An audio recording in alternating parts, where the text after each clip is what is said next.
Salut à tous! Alors je propose de vous retrouver aujourd'hui dans cette vidéo pour parler de nombres complexes et continuer cette série de vidéos dans laquelle on vous a présenté ce nouvel ensemble de nombres. Là on commence à arriver vers la fin de cette série, un petit peu vers le bout de la partie cours. Il ne va plus rester qu'à s'entraîner bientôt.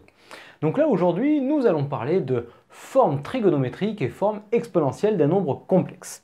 Alors, avant toute chose, si c'est la première que tu viens voir et que tu n'as pas encore trop appris ce que c'est qu'un nombre complexe, tu es en terminale, maths expert ou alors un spécialité maths qui voudra approfondir en vue de supérieur plus scientifique, eh bien, va voir ces vidéos-là qu'on te propose.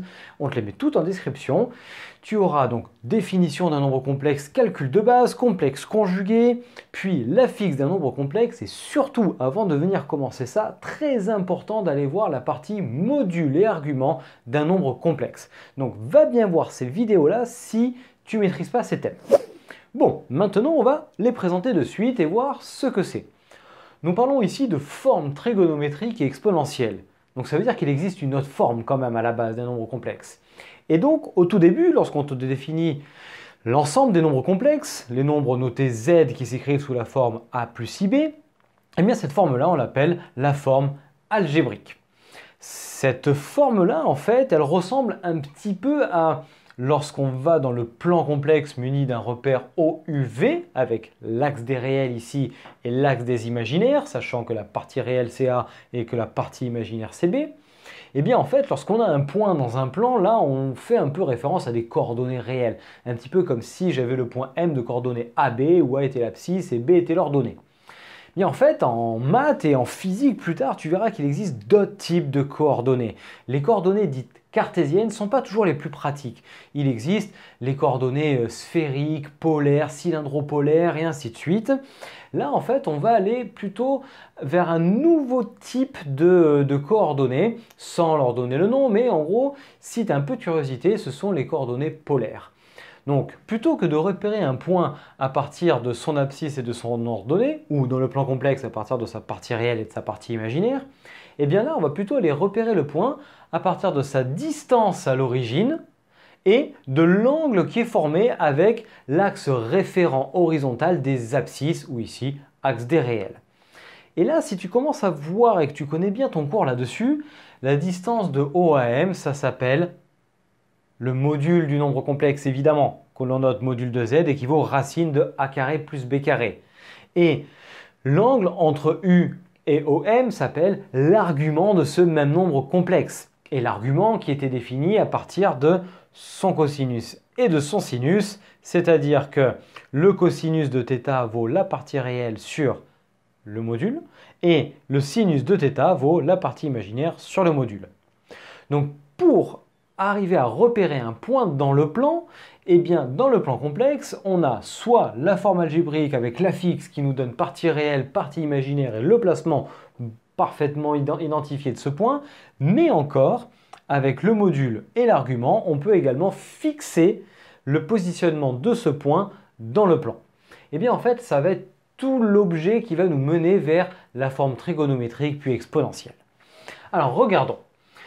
La forme trigonométrique, c'est une forme qui va plutôt nous faire apparaître justement ce fameux module et argument du nombre complexe z. Donc en fait, on part du nombre complexe z, considérons qu'il est non nul évidemment. Ce nombre complexe z s'écrit sous la forme algébrique a plus ib. Et dans ces nouvelles formes, dans ces nouvelles écritures, on va vouloir faire apparaître le module et l'argument. Eh bien, on commence par factoriser par le module de z, d'où l'intérêt qu'il soit non nul aussi. Donc on factorise ici par module de z. Il n'y est pas? Eh bien c'est pas grave. Tu te souviens que factoriser, c'est diviser. Et donc factoriser par z revient à diviser a et b par le module de z.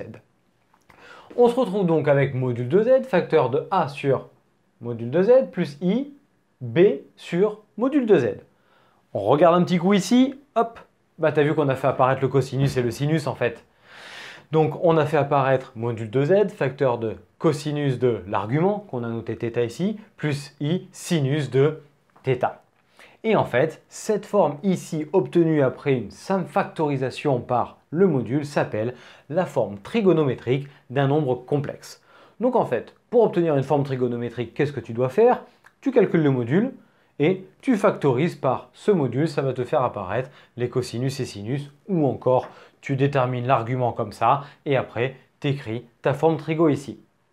Et le dernier point qui est le plus rapide une fois qu'on est arrivé ici, c'est la forme exponentielle qui, allez, je pense est quand même la plus pratique pour l'ensemble des nombres complexes et la forme exponentielle quand même à ma petite préférence.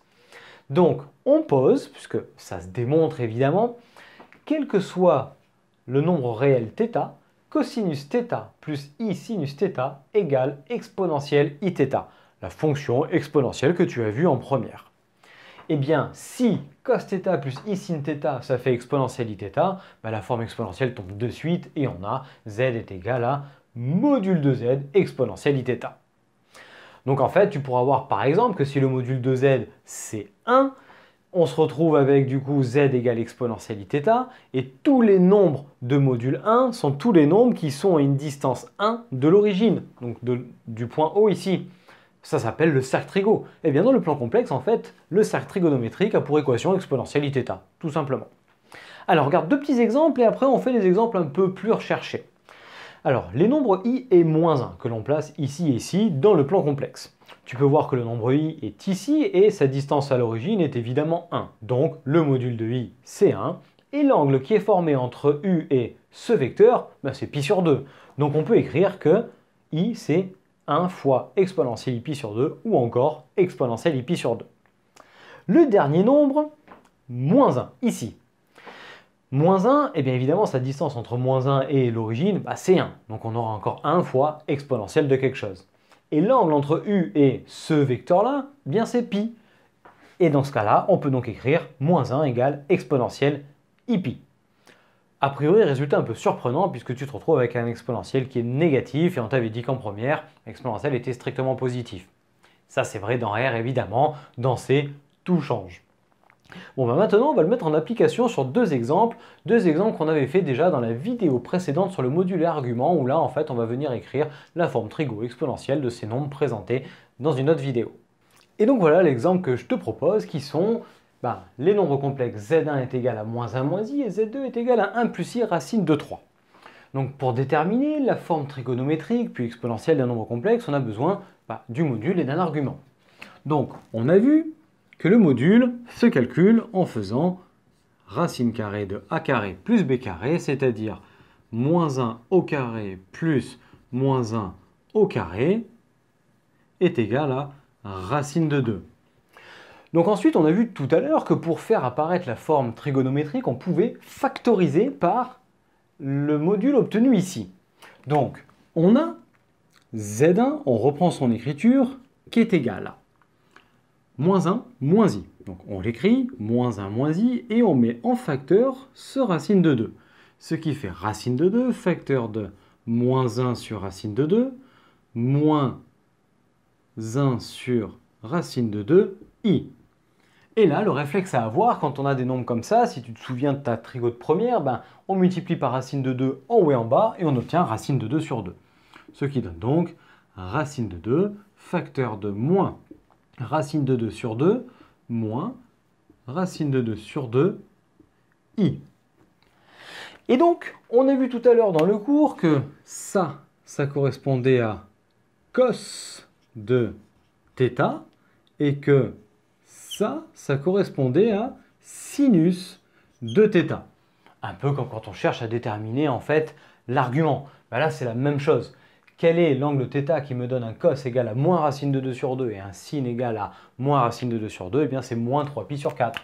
Ce qui me donne donc racine de 2, facteur de cos de moins 3pi sur 4, plus i sinus de moins 3pi sur 4. Bon, et bien ici, on vient d'obtenir la forme trigonométrique. Une fois qu'elle est faite, en fait, la forme exponentielle, elle vient toute seule. La forme exponentielle, tu peux la marquer directement là. Vu qu'on a le module et l'argument, ça me fait racine de 2 exponentielle de moins 3i pi sur 4. Module exponentielle de i fois l'argument. Donc maintenant, on va regarder notre deuxième exemple. Le deuxième exemple, z2, on calcule son module. Alors, si tu viens de faire la vidéo juste avant, évidemment, tout ça, tu l'as déjà fait, donc tu peux directement aller à l'écriture, hein. Donc, on a 1 au carré plus racine de 3 au carré, ce qui me donne racine de 4, donc 2. On prend Z2 et on factorise par le module obtenu, ce qui me donne 2, facteur de 1 demi, plus I, racine de 3 sur 2. Et comme tout à l'heure ici, en fait, on a à cet endroit-là le cosinus et à cet endroit-là le sinus.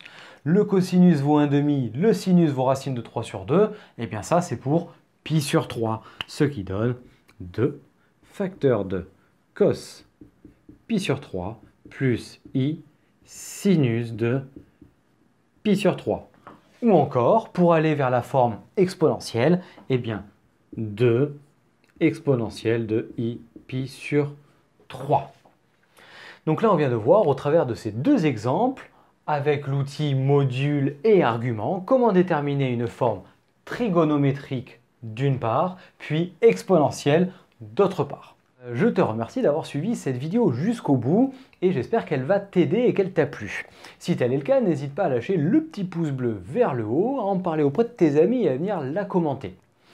Puis ensuite à venir t'abonner à la chaîne en activant la cloche, à venir nous rejoindre sur internet, sur nos réseaux sociaux Facebook et Instagram. Et d'ici à la prochaine vidéo, je te souhaite une très belle journée et je te dis à très bientôt. Allez, ciao à tous!